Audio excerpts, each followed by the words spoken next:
అద్భుత పుణ్యక్షేత్రంగా రూపుదిద్దుకున్న బల్కంపేట ఎల్లమ్మ ఆలయం ఉందని మంత్రి తలసాని శ్రీనివాస్ యాదవ్ తెలిపారు.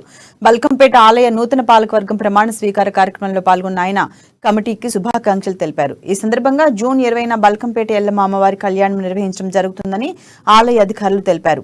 ప్రతి సంవత్సరం అమ్మవారి కళ్యాణాన్ని ఎంతో ఘనంగా నిర్వహిస్తున్నామని చెప్పారు. తెలంగాణ రాష్ట్రం ఏర్పడిన తర్వాత ముఖ్యమంత్రి కేసీఆర్ ఆధ్వర్యంలో రాష్ట్రంలో ఆలయాలు ఎంతో అభివృద్ధి చెందాయన్నారు మంత్రి తలసాని.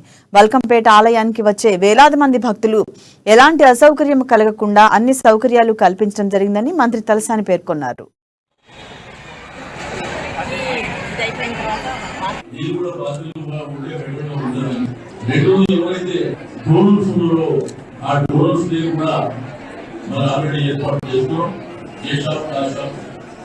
అది ఇక్కడ ఏంటంటే ఈ యొక్క బల్కంపేట యొక్క పవిత్రమైన దేవాలయం లేదా ఒక 50-60 సంవత్సరాల నుంచి ఇక్కడ వ్యాపారం చేసుకునేటువంటి వాళ్ళు ఉన్నారు.